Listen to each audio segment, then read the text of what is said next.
Login होना है। उसके बाद आपको जस्ट क्लिक करना होगा एप्लीकेशन टाइप सर्विस के ऊपर। जैसे ही यहाँ पे क्लिक करेंगे इस वाले भाग पे आ जाएंगे। यहाँ पे आने के बाद दोस्तों देख सकते हैं यहाँ पे आपको टाइप करना होगा ओबीसी जाति प्रमाण पत्र। उससे पहले आप यहाँ से लैंग्वेज बदल के हिंदी में कर लेंगे। इस प्रकार से हिंदी में लैंग्वेज चेंज हो जाएगी। उसके बाद आप यहाँ पे ओबीसी टाइप करेंगे तो यहाँ पे ओबीसी की 2 सर्विस मिलेंगी, तो आप स्टेट वाली सर्विस का चयन करेंगे। उसके बाद यहाँ पे जो आवेदक हैं उसके जन आधार कार्ड संख्या दर्ज करके आगे बढ़े पे क्लिक करेंगे। आगे वाले भाग के अंदर जन आधार कार्ड या फिर आधार कार्ड में से एक ऑप्शन का चयन करके यहाँ पे क्लिक करेंगे।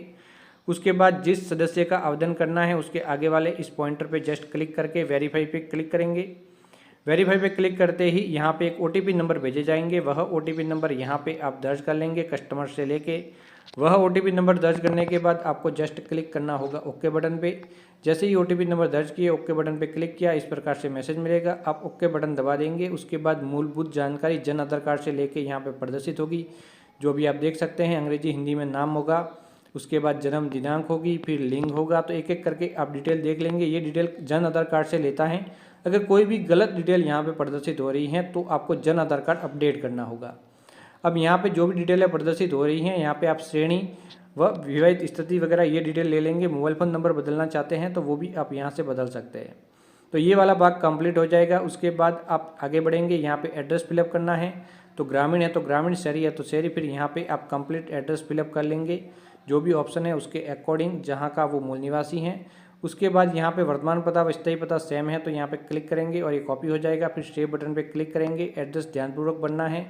उसके बाद ओके बटन, फिर अगला बटन पे क्लिक करेंगे। इस वाले भाग के अंदर यहाँ पे फोटो आएगा, यहाँ पे जन आधार कार्ड संख्या आ जाएगी। आप आगे बढ़ेंगे, शीर्षक का चयन करेंगे। यहाँ पे स्त्री पुरुष के लिए, श्रीमती विवाहित महिलाओं के लिए और सुश्री लड़कियों के लिए आप चयन करेंगे। उसके बाद यहाँ पे पिता का नाम आप लिखेंगे। पिता का नाम लिखने के बाद यहाँ पे नीचे संरक्षक का नाम लिख सकते हैं, जैसे यहाँ पे माता व पिता में से किसी का भी लिख सकते हैं जो भी अवेलेबल है। फिर यहाँ पे जन्म स्थान लिखेंगे। ये वाली डिटेल यहाँ पे कंप्लीट हो जाएगी। यहाँ पे नाम वगैरह आ चुके हैं, यहाँ पे जन्म स्थान आ जाएगा। फिर यहाँ पे आए के विवाहित स्थिति लेंगे, विवाहित हैं या फिर अविवाहित हैं। उसके बाद आपको धर्म लेना होगा तो यहाँ पे विवाहित स्थिति सही लेनी है। उसके बाद यहाँ पे धर्म का चयन करना है, कौन से धर्म से बिलोंग करता है। फिर जाति लेनी है ओबीसी। उसके बाद उपजाति लेनी है तो यहाँ पे जाति की कंप्लीट लिस्ट आएगी उपजाति की, तो यहाँ से ध्यानपूर्वक जाति लेनी है। अगर जाति गलत चयन होता है तो समस्या आ सकती है। तो यहाँ पे ध्यानपूर्वक जाति का चयन करना है। जाति का चयन करने के बाद आप आगे बढ़ेंगे। जहाँ पे उम्र अपने आप प्रदर्शित होगी। ईमेल आईडी आप यहाँ पे दर्ज कर सकते हैं। मोबाइल फ़ोन नंबर और आधार कार्ड संख्या ले लेता है, आपको अलग से डालने की जरूरत यहाँ पे नहीं पड़ेगी। आप यहाँ पे क्या राजस्थान का मूल निवासी हैं तो हाँ लेंगे। जातिगत क्रमांक आप यहाँ पे दर्ज करेंगे, जो लिस्ट में आपने देखा होगा तब आपने देख लिया होगा, वही जातिगत क्रमांक यहाँ पे डालने हैं। यहाँ पे क्रिमिनल और नॉन क्रिमिनल की डिटेल भरनी है। यहाँ पे देख सकते हैं अगर संपन्न वर्ग से हैं तो हाँ लेना है, वरना फिर नहीं लेना है। क्या राजस्थान का मूल निवासी हैं तो यहाँ पे हाँ लेना है और यहाँ पे आपका काम कंप्लीट हो जाएगा। फिर यहाँ आप आगे बढ़ेंगे। यहाँ पे स्थायी पता आप भरेंगे, वर्तमान पता और स्थायी पता सेम है तो इससे यहाँ से कॉपी करके यहाँ पे पेस्ट कर लेंगे। अगर अलग है तो अलग से आप यहाँ पे फिलअप कर लेंगे। ये यहाँ पे फिलअप करने के बाद आप आगे बढ़ेंगे। आगे वाले भाग के अंदर ये डिटेल आ चुकी हैं। अब यहाँ पे माता का नाम, पिता का नाम और पति की पारिस्थितिक स्थिति आप लेंगे। संवैधानिक पद पर कार्यरत हैं तो यहाँ पे आप डिटेल भरेंगे। अगर नहीं है तो आप यहाँ पे NA टाइप कर सकते हैं। तो ये डिटेल अगर अवेलेबल है तो आप फिलअप कर लेंगे, वरना फिर ऐसे ही रहने देगी। अब व्यवसाय वर्ग है, उपरोक्त को छोड़ के व्यवसाय, कारोबार या उद्योग है तो वो डिटेल भरेंगे। उसके बाद अंत में आएंगे और यहाँ पे उसकी संपत्ति का विवरण भरना है। वास्तविक कृषि भूमि एकड़ में कितनी है माता के पास, पिता के पास और पति के पास। अवश्य फ्लैट स्क्वायर फीट के अंदर कितना है माता, पिता व पति के पास। और इसी प्रकार से ये जो डिटेल है वो आप भर लेंगे। अंत में आएंगे, यहाँ पे आय का विवरण भरना है। तो कृषि व अन्य स्रोतों से माता की आय कितनी है, नहीं है तो 00 भरेंगे। पिता की आय कितनी है तो वो आय प्रमाण पत्र के अंदर जो प्रदर्शित है उसके अकॉर्डिंग आप भरेंगे। जो आय प्रमाण पत्र परिवार का बनाया होगा उसके अंदर आपने लिखा होगा वो भर लेंगे। उसके बाद पति की भरेंगे। उसके बाद यहाँ पे नौकरी की आय है तो वो नौकरी से भरेंगे। पहली तो कृषि व व्यवसाय से, दूसरी नौकरी वाली मांग रहा है तो नौकरी से अगर किसी के आय हैं परिवार के माता, पिता व पति के नाम की तो वो भरेंगे। कुल आय रुपये में जो भी ऊपर आपने आय भरी उसका योग भरेंगे। और कौन से वर्ष की आय आपने यहाँ पे भरी है वह वर्ष का चयन करेंगे। 2020-21 है या फिर 21-22 की भरी है। और आप जो आवेदन कर रहे हैं उसके अकॉर्डिंग आप ले लेंगे। जिस वर्ष का आवेदन है उसी वर्ष की आय आप यहाँ पे ले लेंगे। अब यहाँ पे आपकी आय ले चुके हैं, उसके बाद आपको प्रमाणित करवाना है, सत्यापित करना है। नीचे सत्यापन का एक ऑप्शन मिलेगा कि मैंने जो डिटेल भरी है वो बिल्कुल सही है, तो यहाँ पे जस्ट क्लिक करेंगे।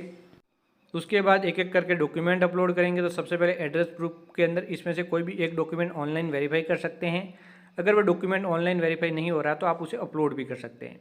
तो जैसे ही उस डॉक्यूमेंट के नंबर लिख के साइड में क्लिक करेंगे तो ये अगर सही है तो इस प्रकार से डिटेल प्रदर्शित हो जाएगी और ऐड पे क्लिक करके ऐड कर लेंगे। अगर सही नहीं है तो सूच फाइल के अंदर जाके संलग्न दस्तावेज के अंदर अपलोड कर लेंगे।